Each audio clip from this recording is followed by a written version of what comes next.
All right, so hello and welcome to the 2022 Conservation Education Matrix Team Professional Development Webinar Series. We're excited to have you join in. The Conservation Education Matrix team is made up of education and outreach professionals across different units within the Maryland Department of Natural Resources.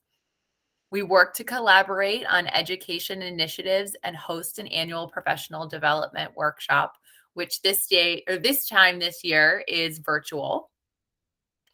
And we are under the theme of environmental education moving forward. So we've had a series of presentations. This one hits right in the middle. So we want to thank anyone who was able to join us last week and those of you who are joining us today. You also have one more opportunity to get in there on the learning, and you can join us next week for our presentation on growing new stewards. If you need to register for that presentation, Letha just put it into the chat. So we hope to see you there. Just to make sure everyone is oriented to Google Meet, there are a lot of different virtual platforms that we're using these days, and they're all a little bit different.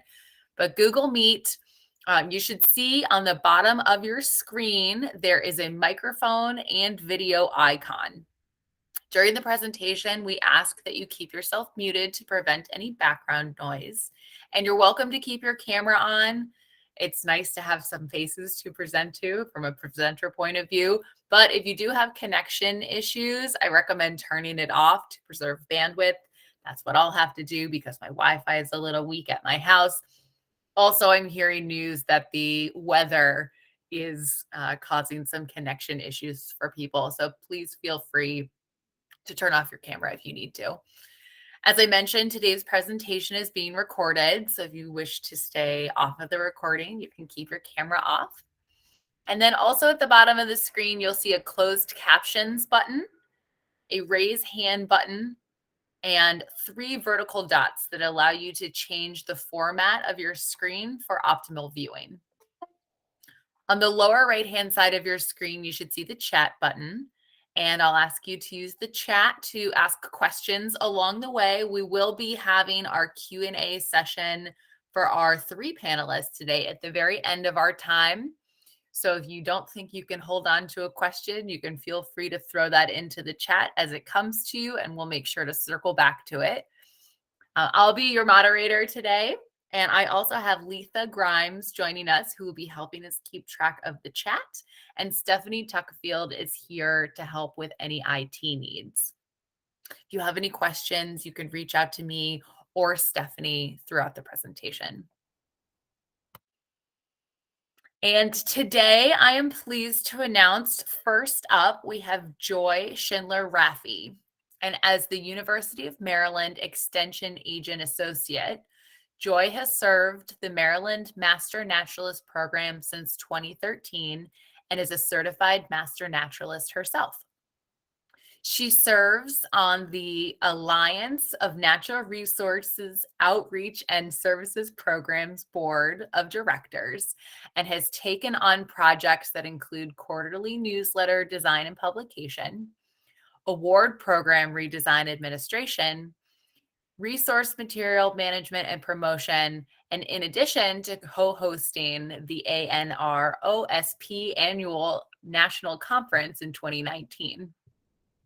Joy holds a master's in recreation and parks management from Frostburg University and sits on the Down County Recreation Board Advisory Board for Montgomery County, Maryland.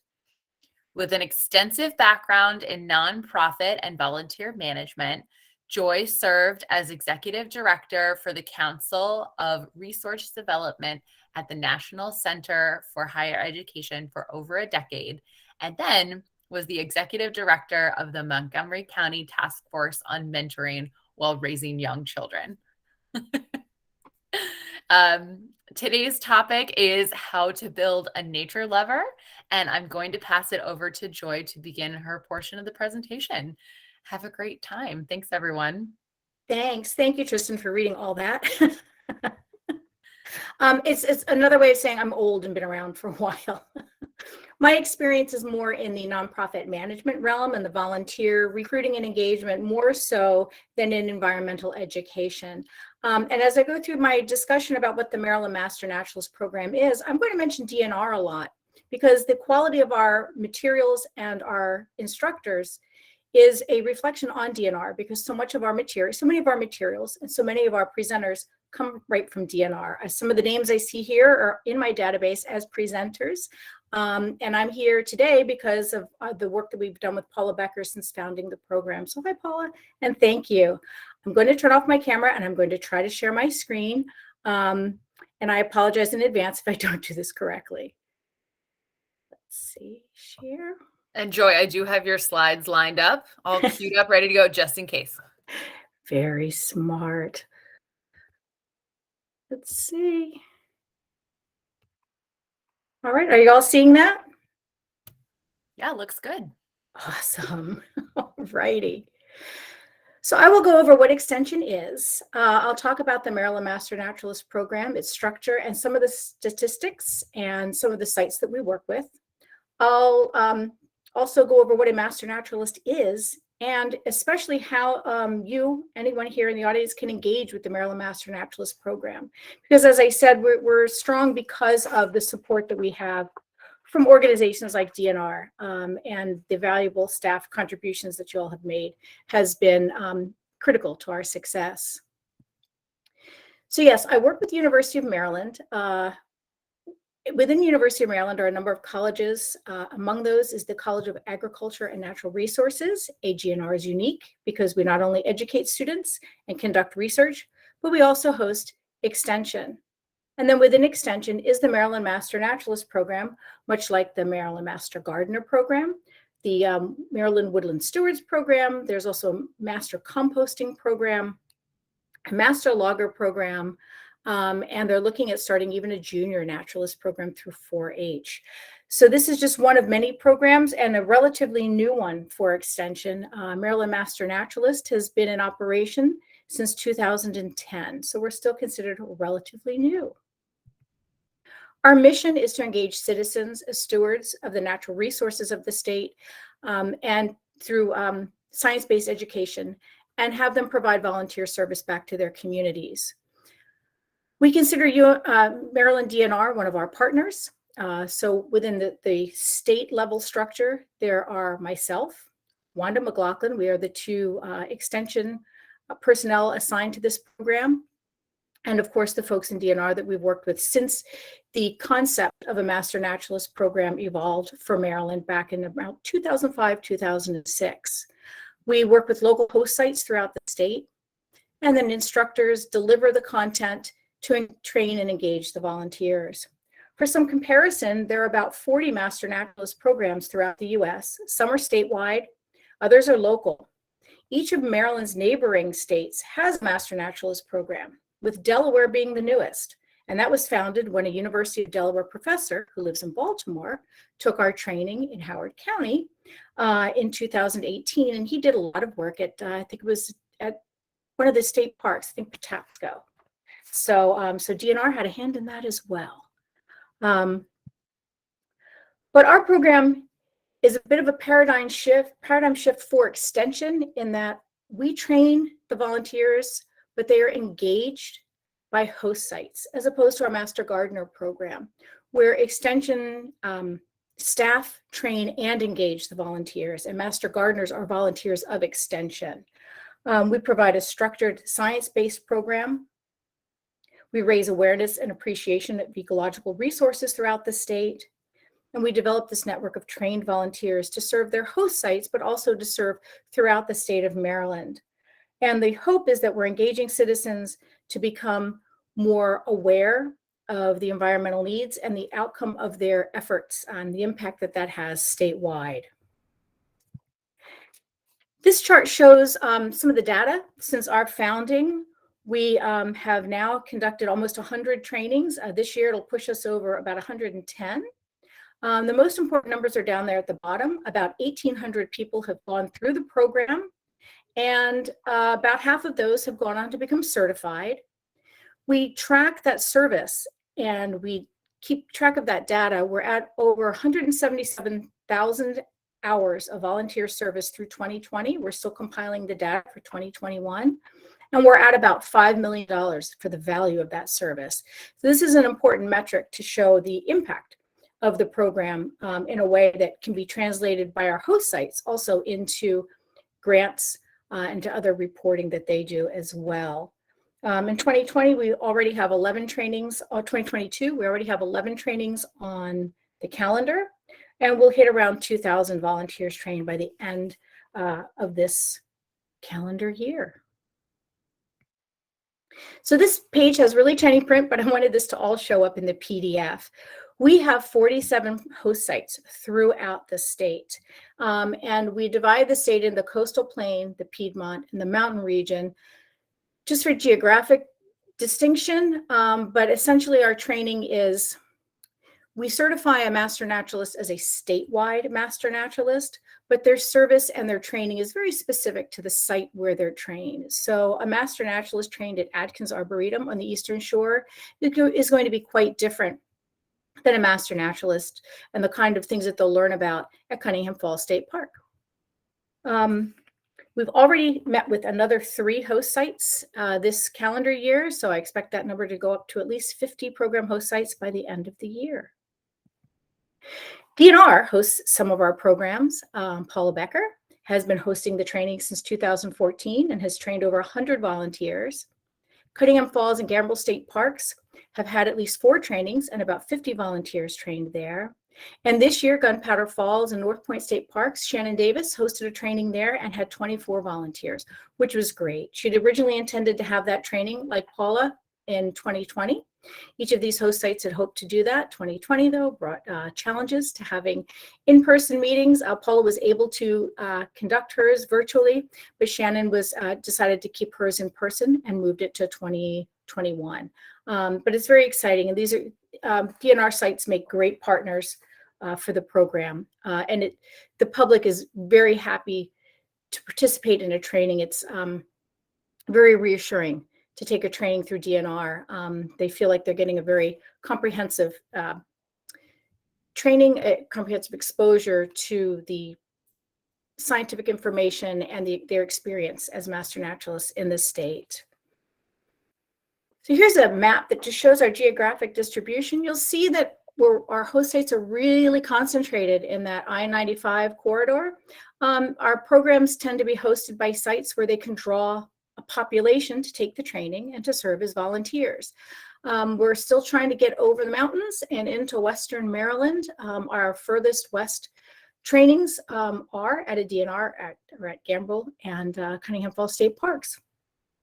It's just finding that critical mass. We've had inquiries from Garrett County and Washington County, and the concern out there is in developing enough interest to have folks participate. But we're still working on that and hope that we see that those little dots spread a little bit further west as time goes on. So to become a master naturalist, first an individual would apply to the host site.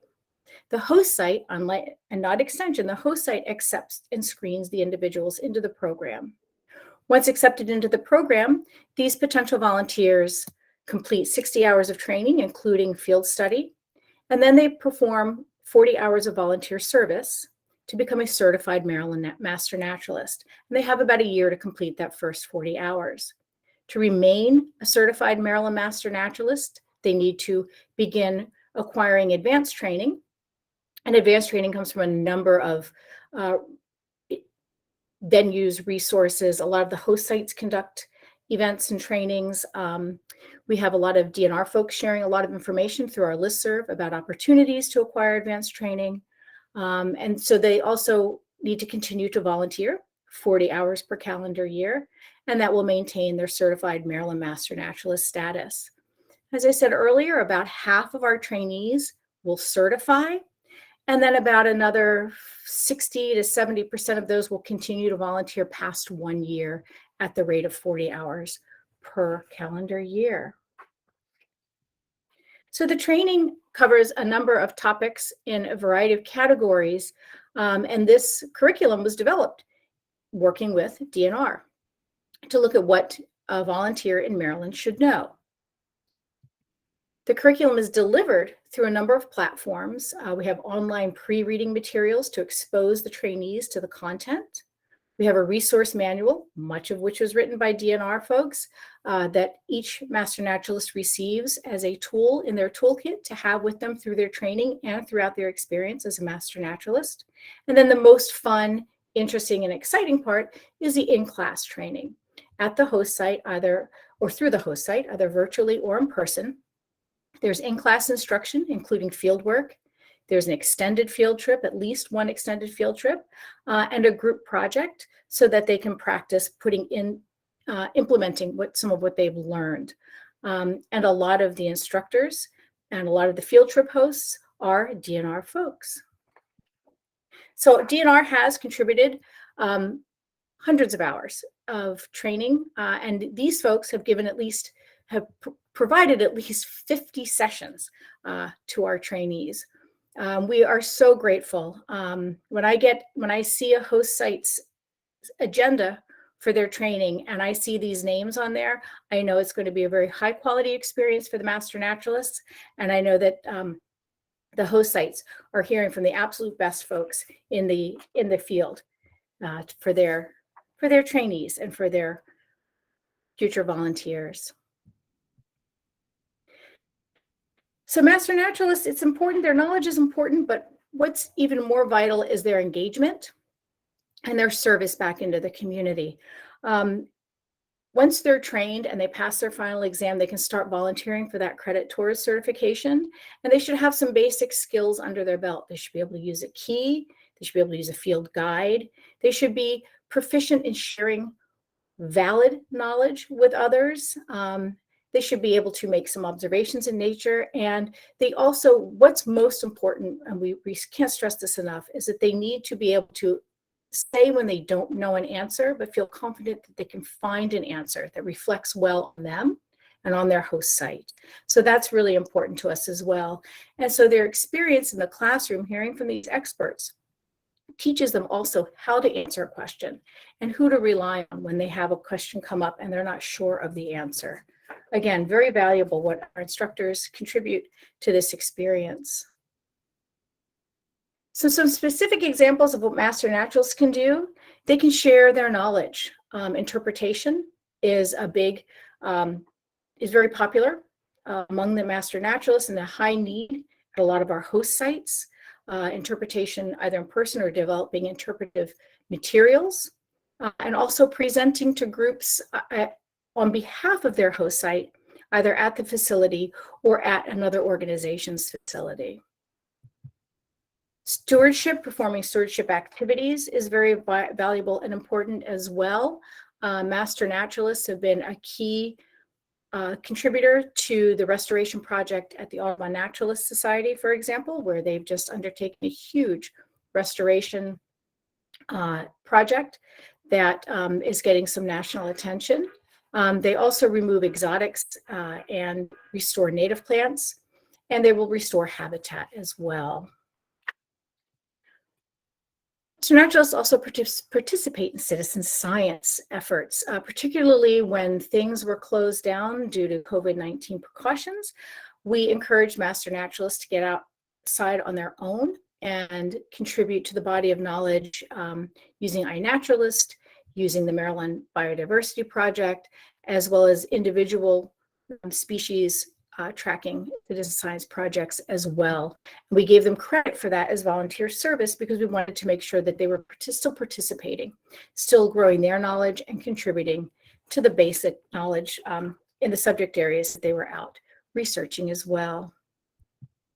And administrative, for those folks who aren't comfortable with teaching or aren't interested in teaching, or their skill set lies in an administrative field, they can volunteer in that capacity as well. Many of our host sites will have a Master Naturalist rise up through the ranks to become a helper in helping that host site implement the training, in tracking the volunteers, and in helping to schedule future trainings as well.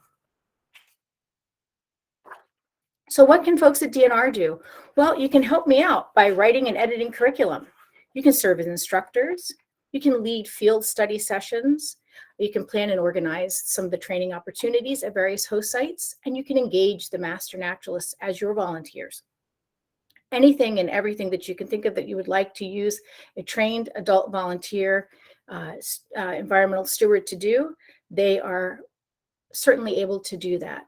And the best way to make sure that you can participate in the program in whatever capacity you would like to, you can reach out to me by email. Email is the best way to reach me. I am still working from home and probably will be until this next wave of Omicron passes.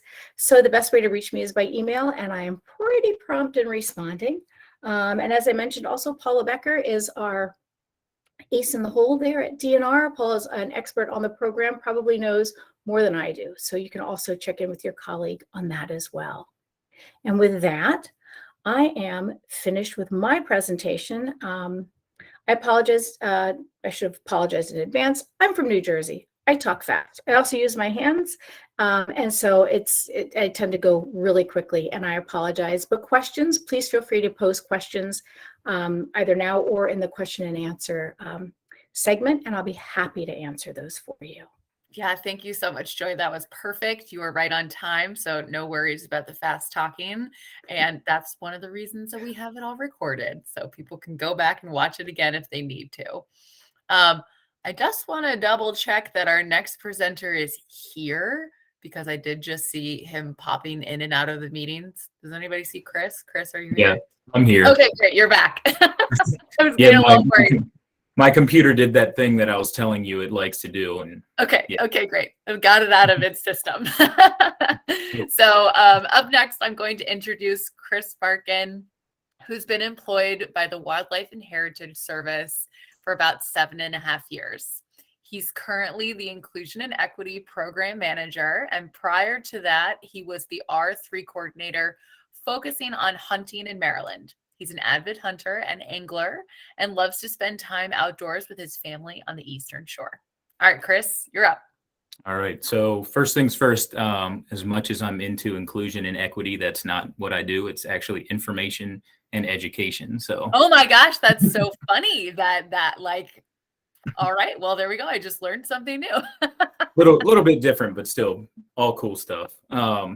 So like Tristan said, I'm the I&E program manager now. My previous position was the R3 coordinator. So I'll be talking to you guys a little bit about R3 and what we do. And I'm going to try to give you a general sort of overview of things. I know we've got Gina from the fishery side coming up next. I'll give you a general overview and then some more specifics, at least on the wildlife side. So the hunting side of R3. So let me go ahead and pull this stuff up.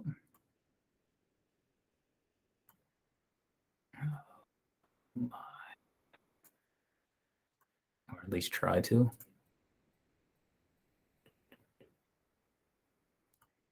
I have your slides here, Chris, if you can't get them.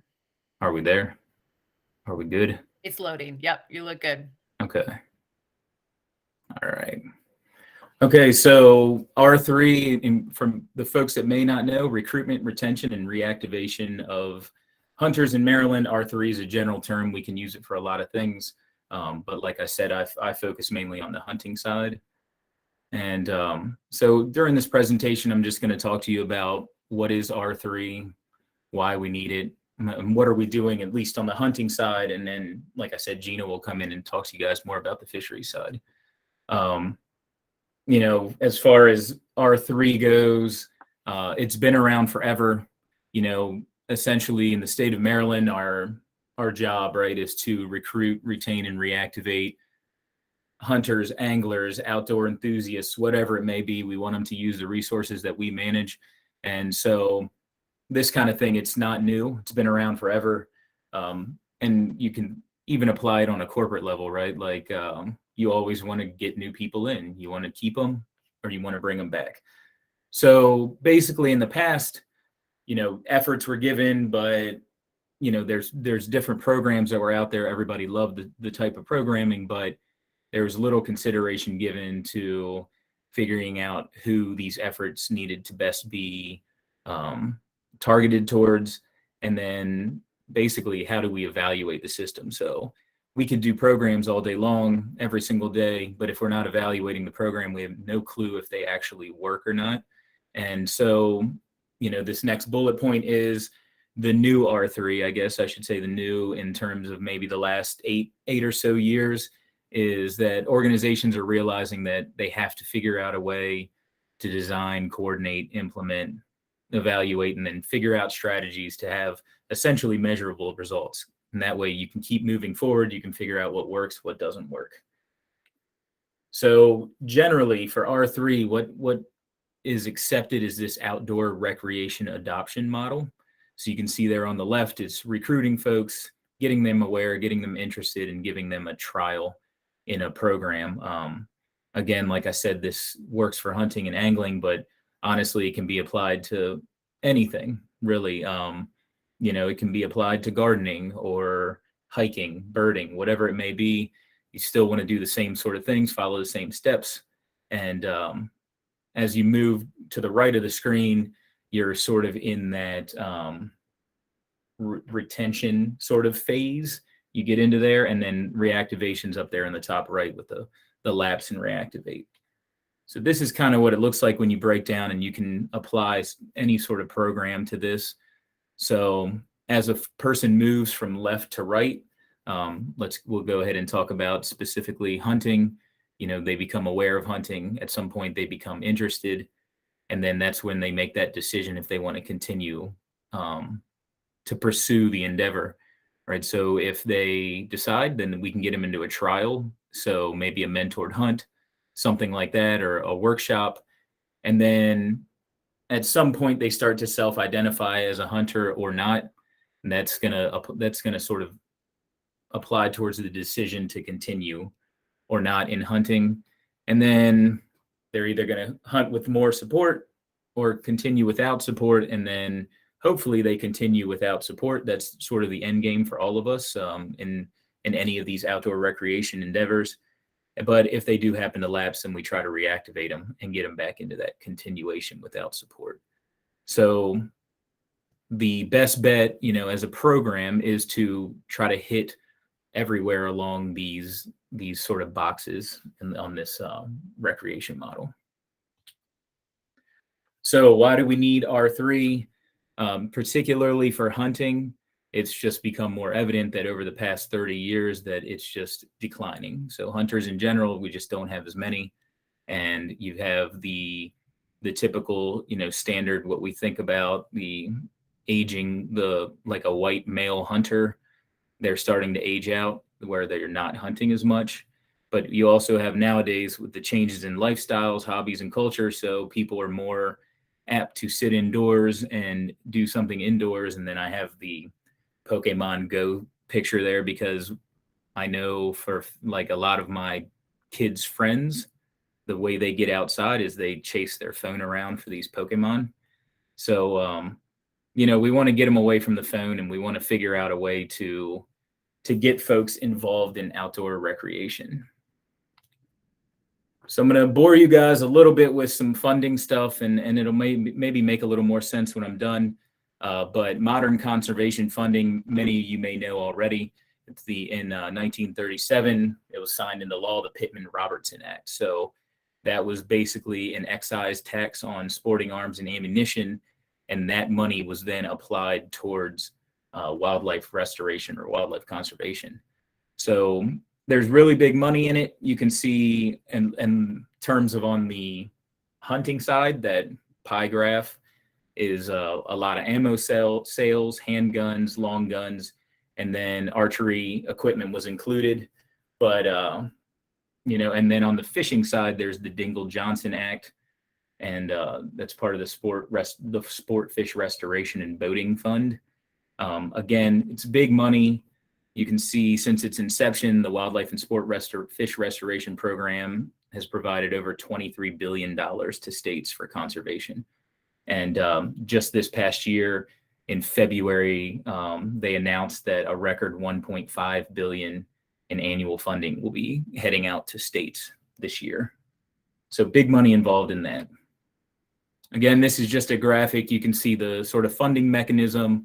We have these excise taxes, and they head into the Wildlife Restoration Fund, and then that fund gets spread out throughout different programming, multi-state conservation grants, shooting ranges, hunter ed. But you can also see on the other side, we're going into the North American Wetlands Conservation Fund, Migratory Bird Conservation Fund. So the money's getting spread out. It's not just going towards hunting. So, what's that mean for us on the state level? The most significant outcome of the PR Act is that revenue generated from hunting sales comes directly back to our Wildlife and Heritage Service. So what does that mean? All of our license revenue that we receive each year, and then we get contributions from the excise taxes that funds Wildlife and Heritage, all of its projects, managed lands, that kind of thing. And then here's kind of how the revenue is distributed throughout our department. Again, I want to reiterate that this isn't just geared towards the game program or game species, that kind of thing. A lot of that money goes towards, it's just in general habitat, public access management, species surveys, and of course, our rare, threatened, endangered flora and fauna. So, you might wonder why I took the time to, tell you guys about all these different funding things. It's because as educators and conservation minded folks, the biggest thing is to get out there and to tell people that this money from hunting licenses, from firearm sales, ammo sales, that kind of thing directly goes back into everything that we all love, right? We want to maintain trails, we want to maintain habitat for birding, kayaking, all of these things that we like to take part in. So whether you're a hunter or not, in Maryland, for instance, there's only 2% of the population buys hunting licenses each year. But what we want to do is have as many of the other folks that don't buy the hunting license to understand that hunting isn't a bad thing. We want to get rid of those stereotypes.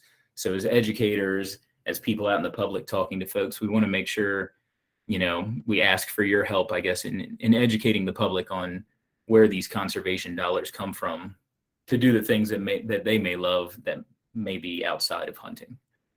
So specifically in the Wildlife and Heritage Service, what we're doing with some of that money in the R3 is we're working on this R3 strategic plan, and that plan will map out all of these measurable actions that we want to take, all of these different things that we want to do. And we also have our Maryland Mentored Hunt program.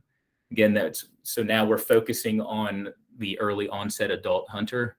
We want to take folks 18 and above that haven't been exposed to hunting and expose them to hunting in the hopes that they then become stewards for hunting and can then pass it on.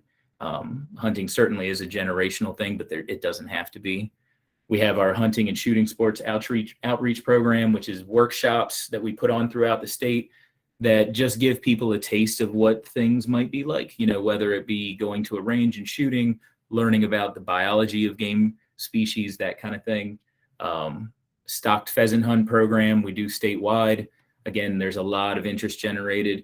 And then we have our events that some of you may have been to, like our National Hunting and Fishing Days, Junior Hunting Fishing Days, that kind of thing, that they're more of the outreach type where we can get out and speak to a larger group of folks. But that kind of in a nutshell is what we're doing. Again, the more we can kind of spread the word on conservation funding and how these dollars are used, the better. And this is my last slide. These are some of the people that have come through our program. Majority of these folks never hunted in their life, don't come from a typical hunting background, and they came into our program. They love the program. And of course, there's my email address. And if anyone wants to get in touch with me to talk about anything else they can do, or maybe how they can get involved, or if they'd like us to come out and talk to any of their groups about things, I'd be more than happy to do that. So just reach out to me. Fantastic. Thank you, Chris.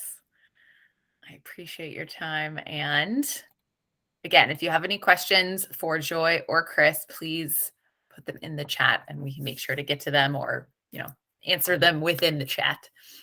And then finally up today, joining us via phone, troubleshooting a little bit, is Gina Hunt. And Gina is the Habitat Goal Team Coordinator for the Chesapeake Bay program. R3 is something that she started doing for Fishing and Boating Service several years ago because her director asked her to. The official R3 coordinator. So we appreciate Gina coming in today to share about R3. And Gina, give me one moment and I will pull up your slides. Okay. Can you hear me? Yes. Okay, fantastic. Yes, I believe I'm one of those people that have issues with my Wi-Fi today because of storm events. I literally have no access whatsoever. So I'm on the phone and I managed to print out the presentation I sent you. That is what I'm going by. Smart. So I can't actually see. Yeah, thank goodness I emailed it to you. I can't actually see the slides, so I'll tell you when to advance one, but I don't. If what I'm saying doesn't match, please let me know. Okay, Because great. I can't see where I'm on your first intro slide. Okay, well, hello everyone.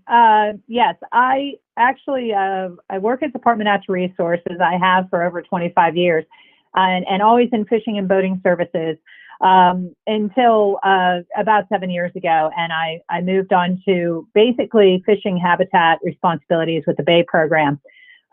But shortly after that, our license sales in fisheries were going down quite a bit. As Chris said, R3 is something people have been doing, but not in a coordinated way. And the director at the time of Fishing and Boating Services asked me to get involved and help with R3. So here I am. Next slide. I'm going to just briefly go over some of the whys of R3, and Chris hit most of it, so I'm going to be really quick with those. And then go into our R3 plan, Fishing and Boating Services Angler R3 plan, a little bit in structure, and then in detail, at least for what I think might relate best to aquatic education. Next slide. So you saw this model. This is the ORAM model that Chris went through. And I just want to highlight off of this model that when I say that we've been doing R3 for a long time, we have, but we generally have been focused on the left side of the model. The awareness, the interest, the fishing events, kids fishing derbies. They give them a great trial. They give even adult fishing events. It's a great trial to go out there. Sometimes they don't even need to buy a license. Sometimes they say that.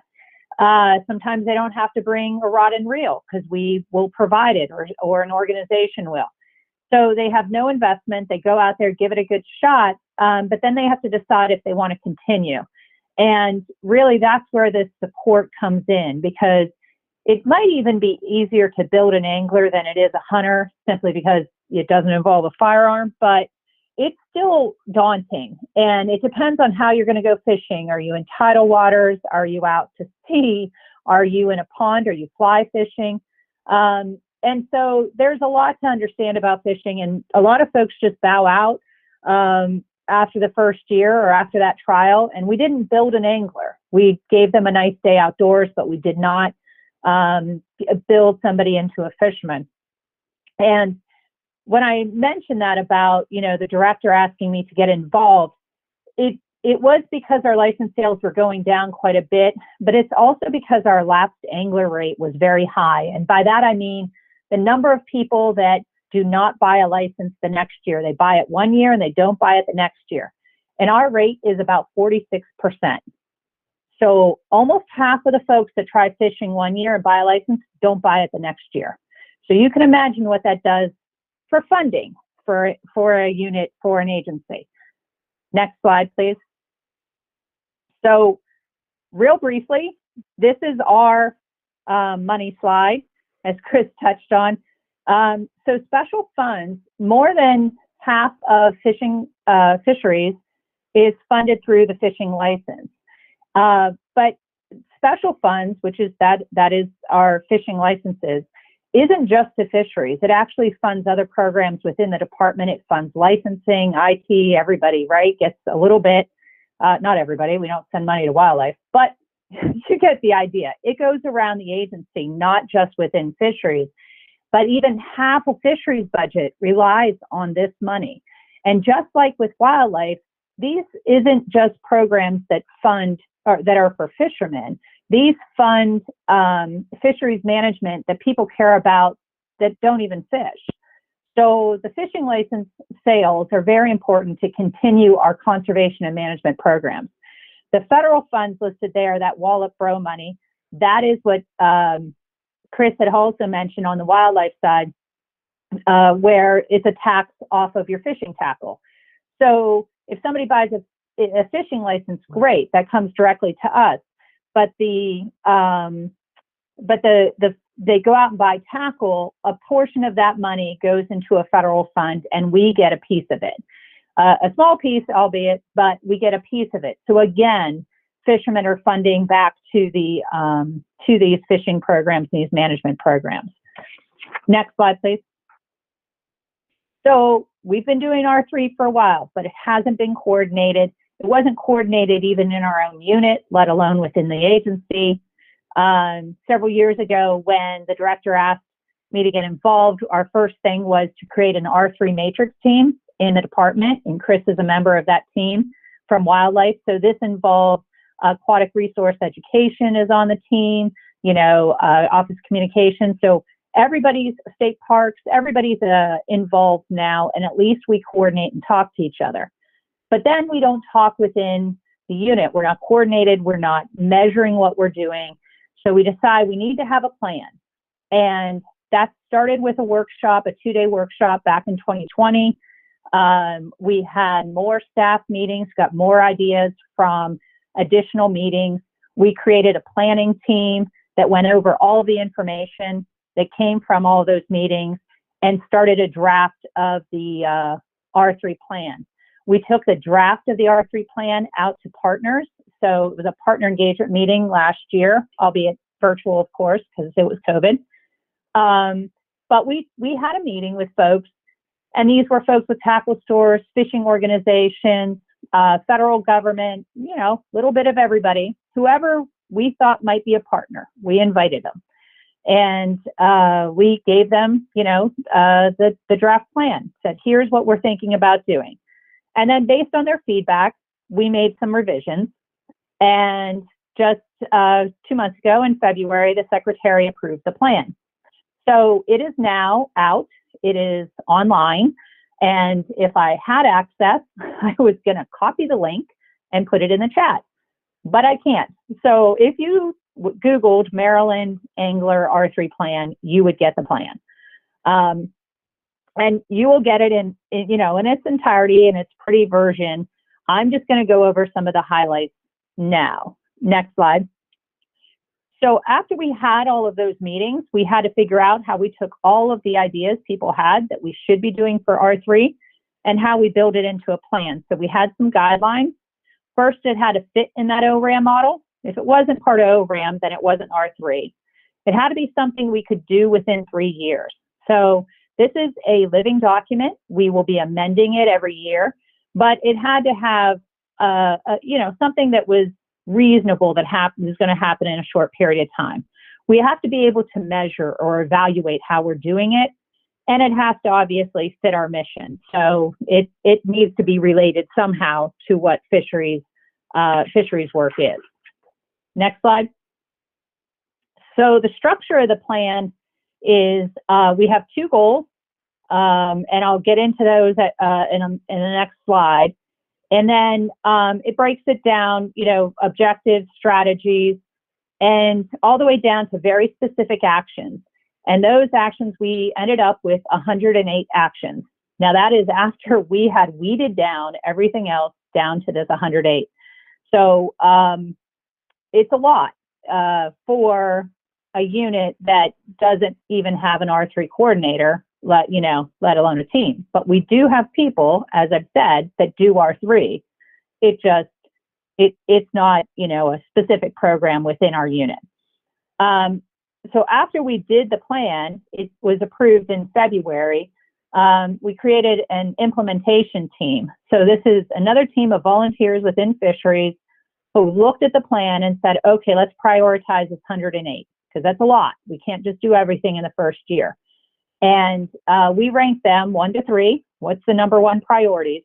And number one priority is something that we think is urgent, we need to do, but we also have the resources to do it. So it's not something that, we're going to have to go get money, work through budget, go hire a contractor. It's something we could currently do.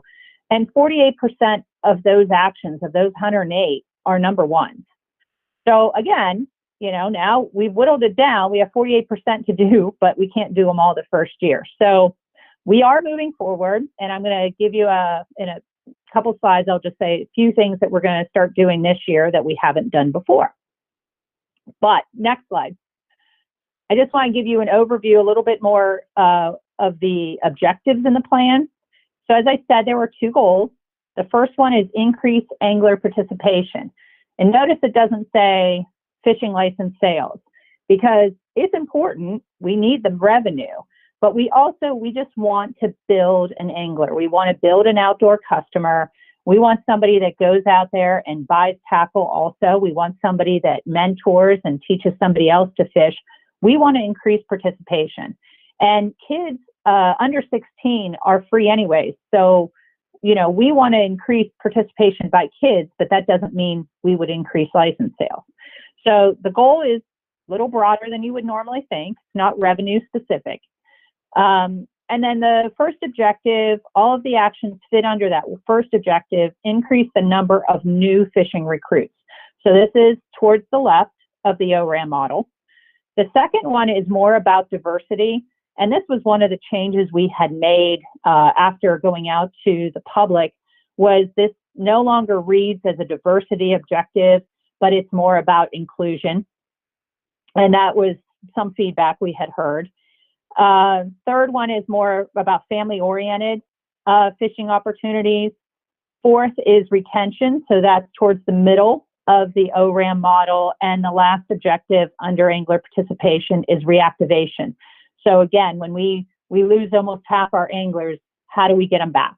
And focusing some effort there, which is really something we have not worked on in the past.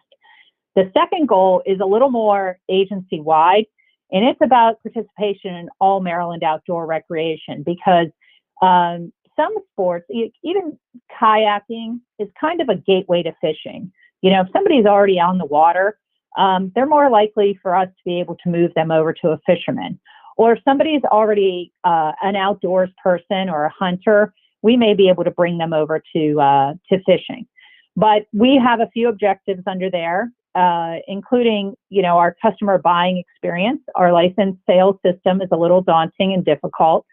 Being able to connect those audiences to other outdoor recreational activities, again, building that outdoor customer, and developing some program and content focused on what DNR customers do for conservation and management. And Chris touched on this about, trying to remove the stigma of somebody that hunts or fishes as, you're killing an animal.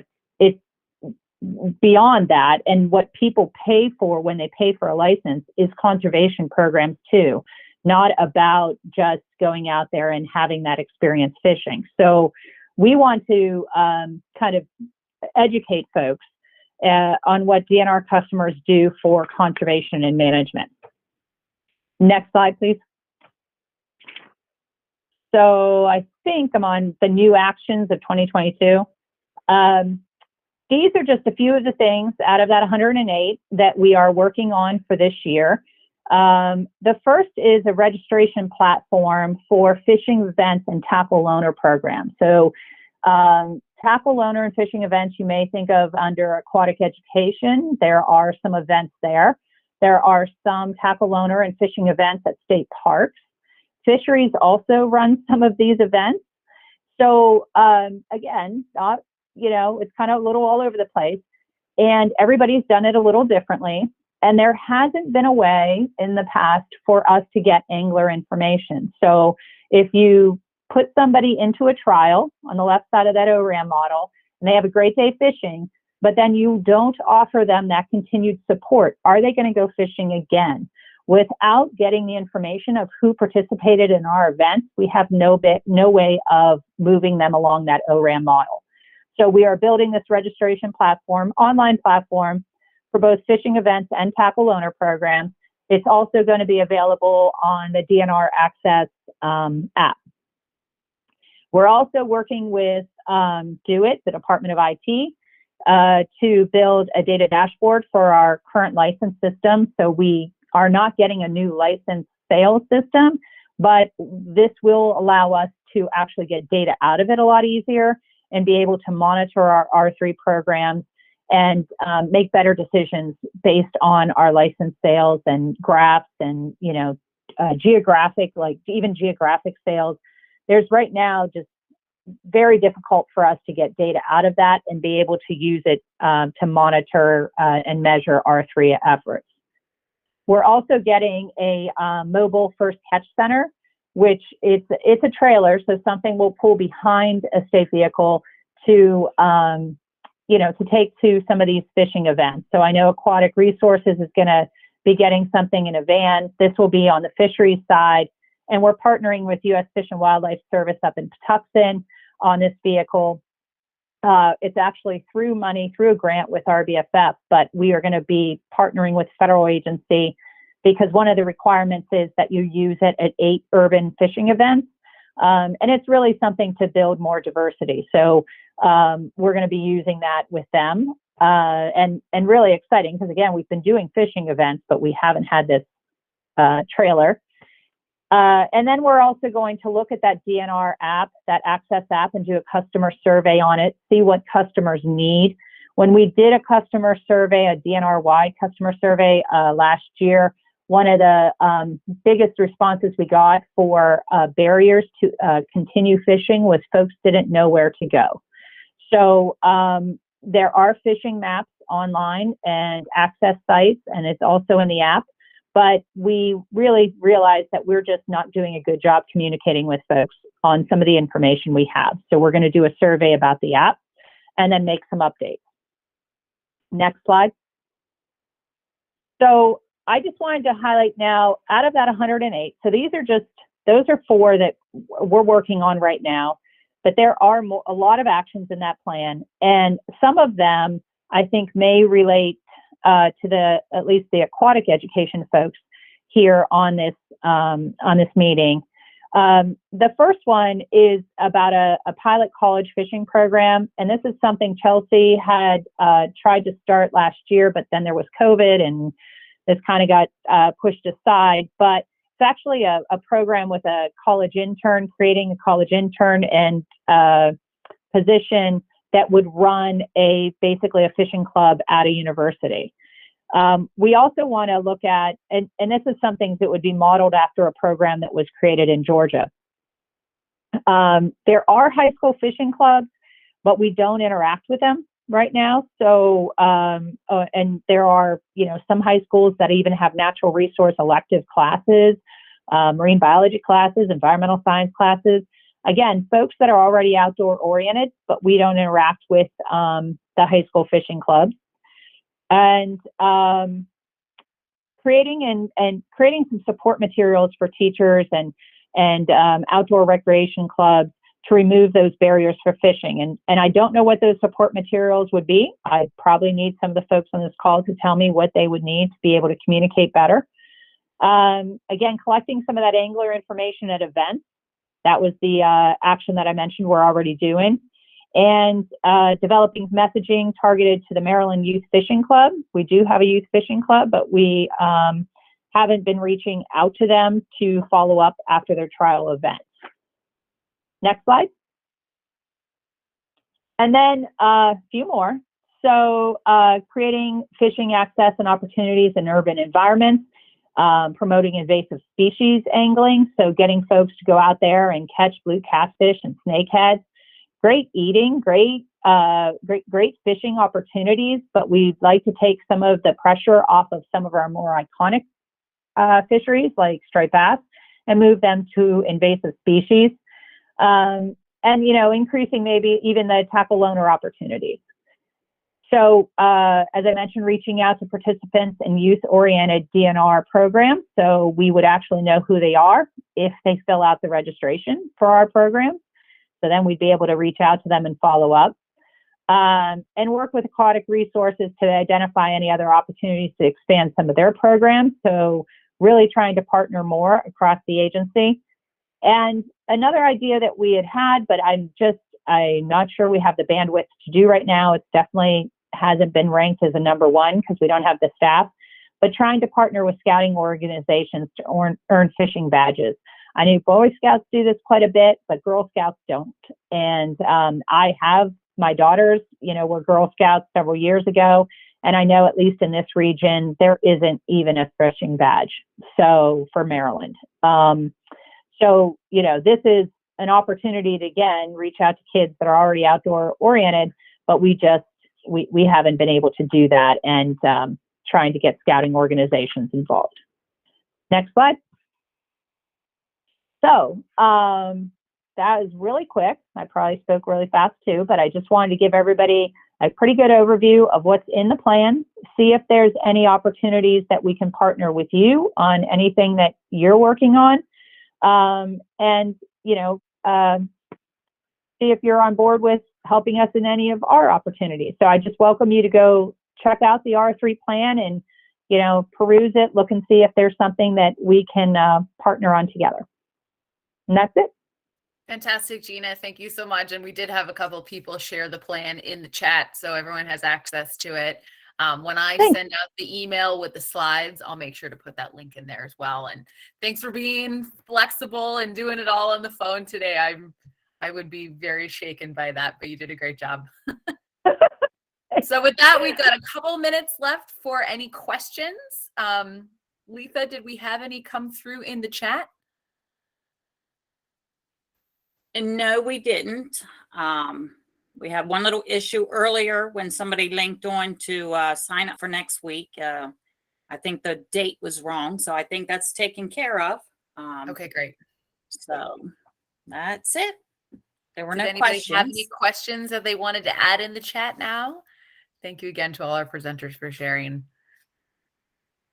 Sandy did say she's may have a summer intern. So we'll definitely reach out to Sandy's group and use that intern. I know I will.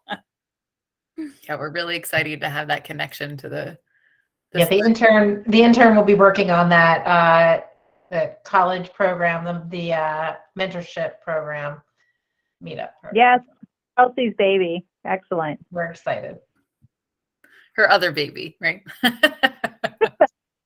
True.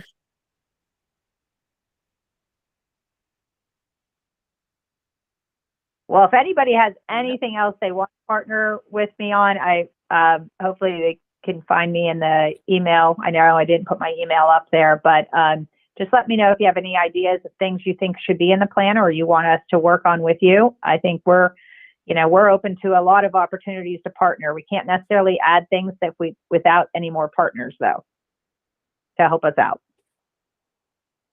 I definitely understand the limited capacity. You want to reach out and make those quality connections with everyone, but we can only stretch ourselves so far, which is one of the great strengths of finding wonderful partners.